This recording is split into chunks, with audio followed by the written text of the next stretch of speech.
Hi, everyone, and welcome to Our Disabled Future, a series where disabled voices lead the way. I'm your host, Nico, and it is a good day for disability inclusion. Each day, during Disability Pride Month and beyond, I'm amplifying real disabled voices, where we are, where we want to go, and how the heck we're going to get there. Together, probably. Today, I'm thrilled to be joined by Margarita. Let's dive in. Hi, Margarita. Thank you for joining me. Thank you for inviting me, Nico. Of course. Tell us about yourself and your disabled life. Okay. Well, I am a survivor of basal ganglio, a stroke that happened to me in June of 2008. I was very young still, and they say that my youth was one of the reasons why I survived it. I was 47 years old, and so that was 16 years ago.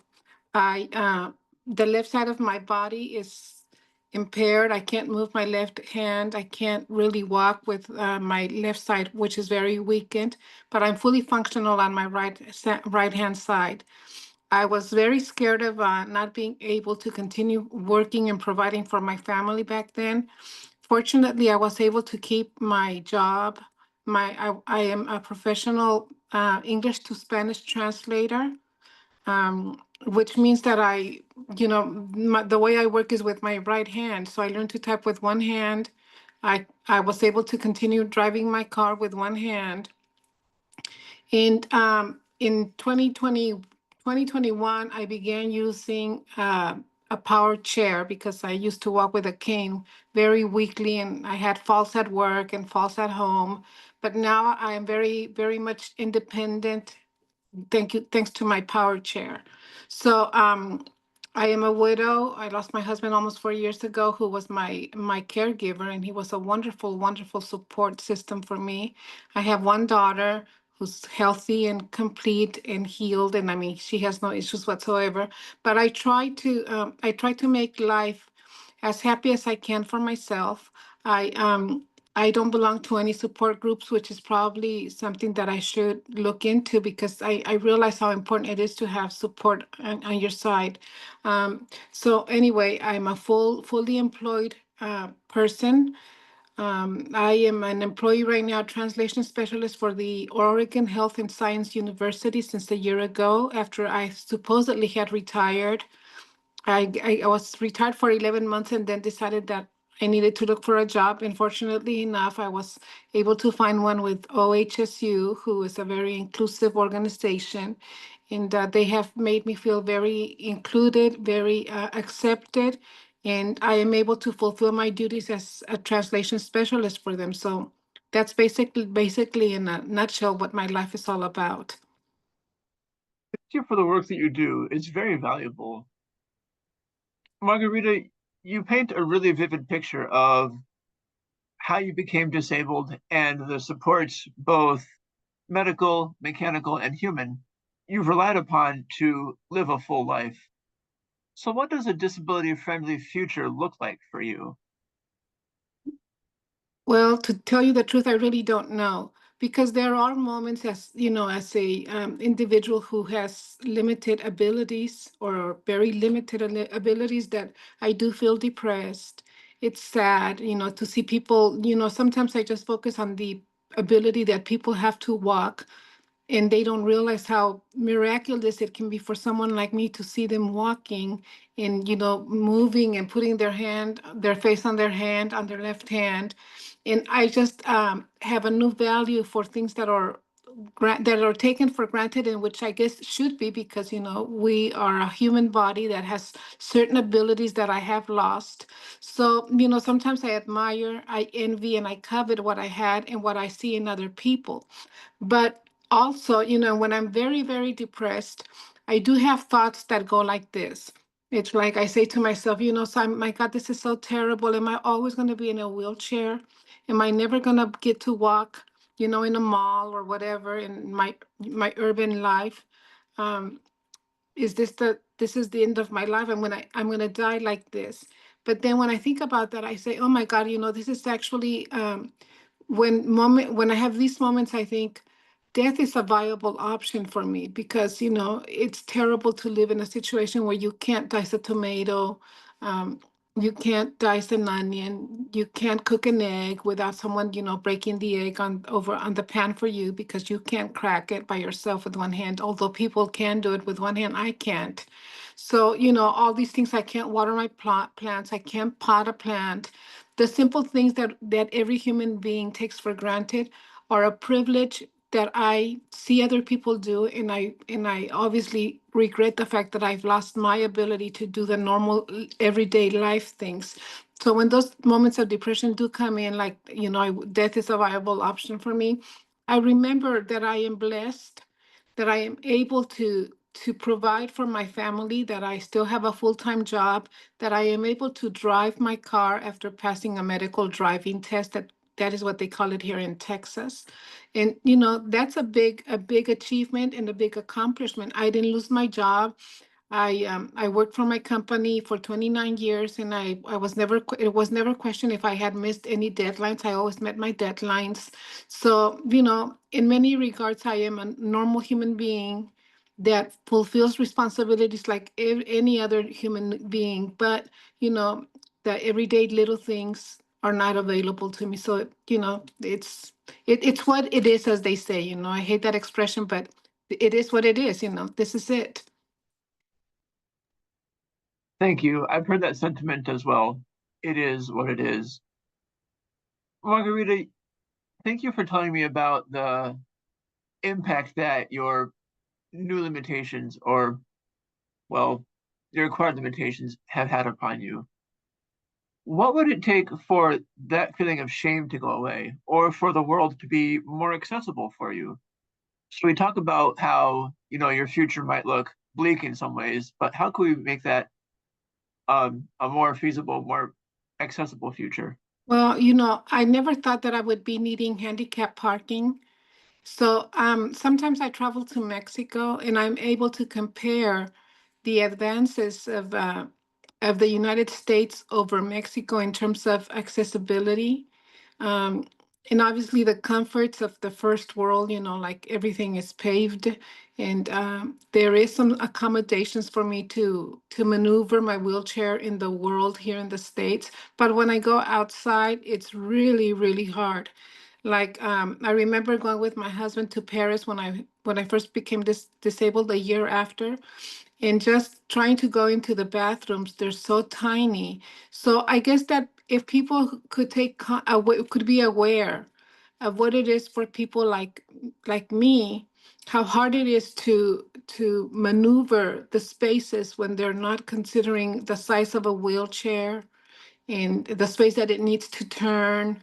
I think that if everybody became aware of that and they planned accordingly, it's not so much like asking for miracles, it's just a consideration of accommodation for people in wheelchairs or people with a walking stick, because that's who I was at the beginning. And people tend to be really kind, because one of the hardest thing to do is to ask for help and to expect help.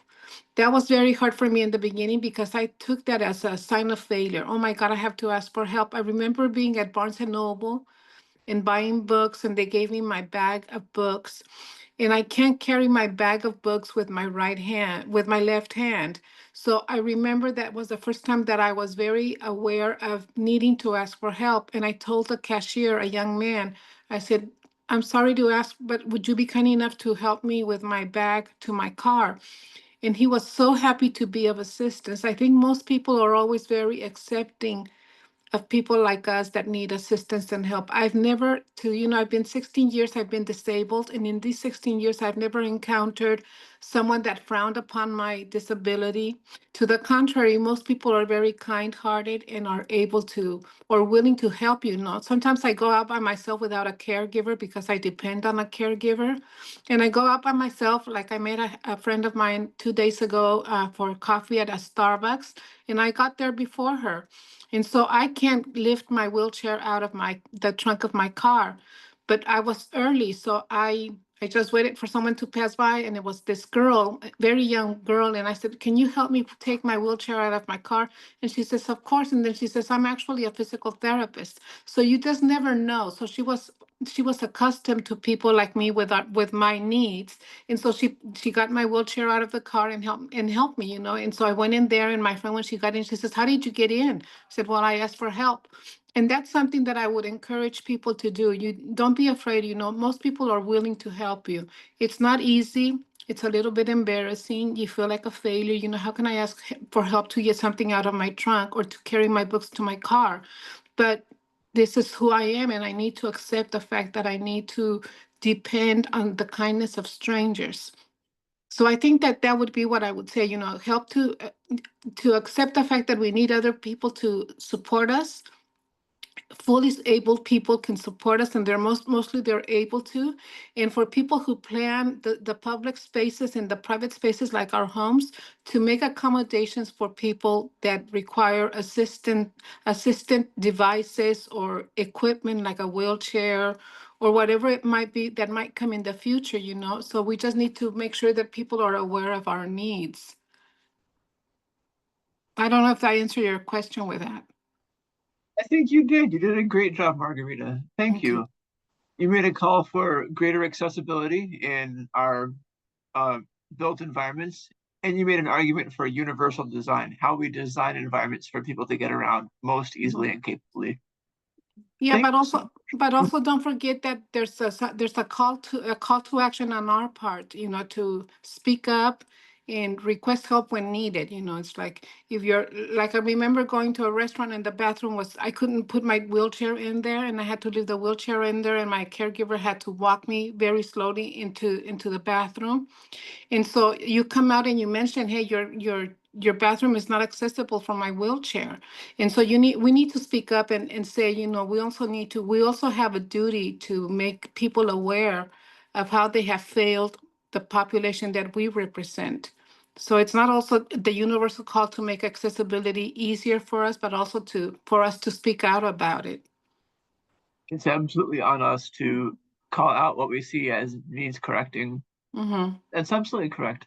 Thanks, Margarita. All right. As our time together draws to a close, I want to give you a chance that you and I, as disabled people, rarely get. And that's a chance to brag about yourself, talk about a recent accomplishment that you have, or maybe something really cool that you're currently working on. If you want to grow your presence online, where can people find you? But this is just a chance for you to brag about yourself and be your own cheerleader. So let's hear it. Okay. Um, well, I am a writer. I am a poet. I'm a communicator, a bilingual communicator. So I'm always open for opportunities to help people achieve their communication needs with the Spanish speaking community of the United States. If anybody needs these services, I can be your person. I'm really good at my job. I am I am fully bilingual and bicultural. By this, I mean that I have assimilated very well to the US mainstream culture, but I have not forgotten the culture of which I come from. I was born in Mexico and I came here when I was very small. So I have not forgotten the being assimilated to Mexico before I got to the United States. And then here, I think I am fully assimilated to the mainstream US, or even though my parents, who were Mexican peasants, never actually took my sister and I to trick or treat, because that's not a custom that we have in Mexico. And so we were very much on the margin of society when it came to Thanksgiving and Halloween, because those are celebrations that we don't have down south. So when I became a mother, I made sure that my daughter from the get-go would feel that she belonged to this culture, that she was a full-blooded American girl. And she dressed up as a bride when she was 1 year old. Her costume was for a bride when she was 1 year old, and we took her trick-or-treating for Halloween, my husband and I. So, I can very well understand what it is to be an immigrant that needs support with the communication in hospitals. I am a medical translator. So anyway, in any way that I can do that, or have to write something that is of human interest in Spanish, I can also do that. I'm a great mother. I love my daughter, and she's my pride and joy. And she's a teacher for kindergartens in Detroit. So she is following her call to educate children and provide them with the idea of inclusion, that being different is okay. And I'm very proud of her from that perspective. Thanks, Margarita. That's really heartwarming. I appreciate your time today. I appreciate your interest, Nico. Thank you so much. Of course, everybody, thanks so much for tuning in. This is Our Disabled Future, and we're building it one day at a time together. Wherever you go, whatever you do, I'm rooting for you, and I can't wait to see what you do next. Thank you.